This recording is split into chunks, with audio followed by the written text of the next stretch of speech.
Okay, this is part 2 of the non-parametric two-way ANOVA, otherwise known as Friedman's test. And in this video, we're going to do an example and just some other little notes. Another thing you could have had is we could have had more replicates in each cell. There is a variation to do that. It's not particularly common in most variations or examples or applications where I see this test. We just have one replicate for each cell, which is why I limited to that in this situation.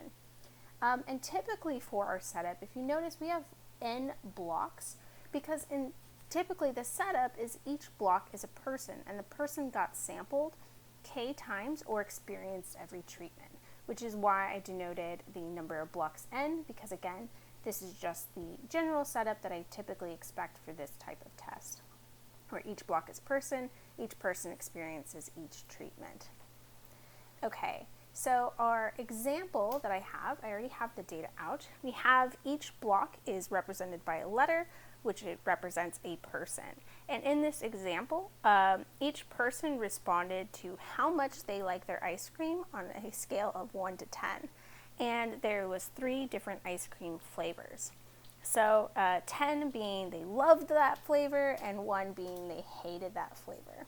And each person experienced each different flavor and ranked their ice creams, or rated their ice creams. They didn't rank them.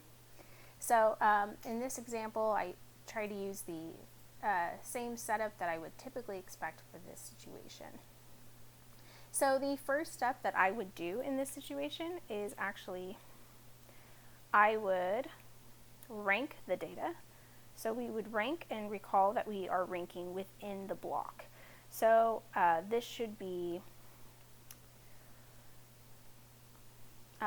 just ranked by within that column.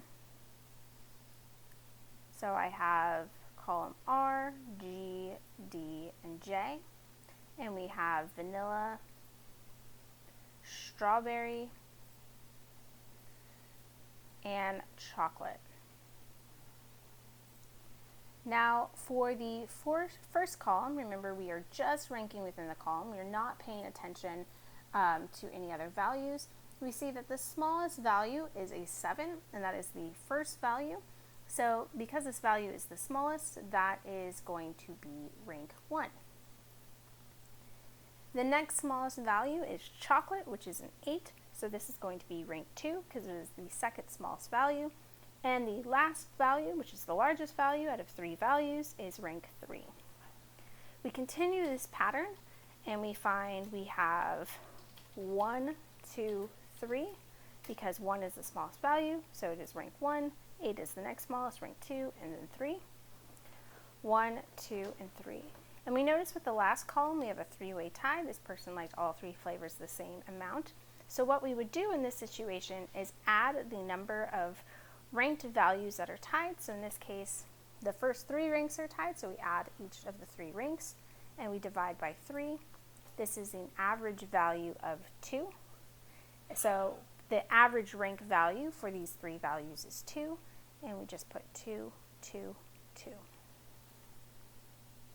Now if I had a different situation where instead this was a 3, then what I would do is I would give 1 plus 2 over 2, 1.5, and I would make this 1.5, 1.5, and 3. That's how I would handle it if I only had 2 values that were tied instead. And get rid of that so it doesn't confuse too much. So now that I have those ranked values, next I want to calculate the sum of the ranked values for each treatment, or the average values of the ranked values for each treatment. So this is the average of the vanilla rankings. So I have 1 plus 3 plus 3 plus 2, which is equal to 4. So this is 6, 7, 8, 9, 9 divided by 4 is 9 divided by 4 is 2.25. Next, for the next treatment, we have R bar to dot, which is the average value of the rankings for strawberry. So it'd be 3 plus 2 plus 2 plus 2 over 4, which is 6 plus 3 is 9, so this is again 2.25. And then r bar 3 dot, which is equal to 2 plus 1 plus 1 plus 2 over 4, which is equal to 6 over 4, which is 1.5.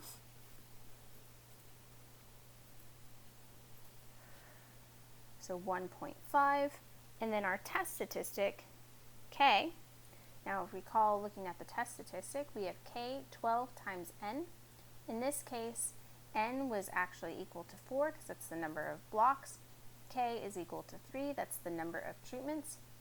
So we have 12 times 4 over 3 times 3 plus 1.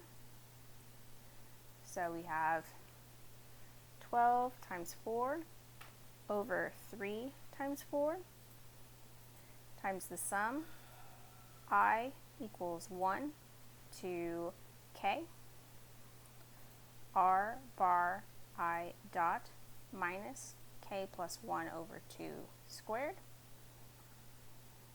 There we have it. So this gives us 4 times 2.25 minus, and then k plus 1 is equal to 4 divided by 2 is just 2 squared, plus 2.25 minus 2 squared, plus 1.5 minus 2 squared, which is equal to 4. So this ends up being 1/4 squared plus 1/4 squared plus 1/2 squared, which gives us 4 times 1 over 16 plus 1 over 16 plus, this would be 1 over 4, which is 4 over 16. And then finally we have 4 times 6 over 16.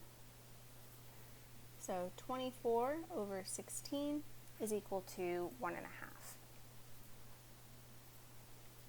Next, we would check our chi-squared statistic, and to see if k equals 1.5 is larger than a chi-squared with, so k is equal to 3, and then 3 minus 1 is 2 degrees of freedom at level alpha.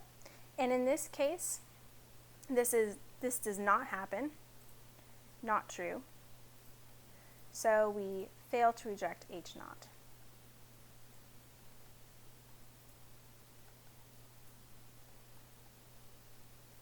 And that's it.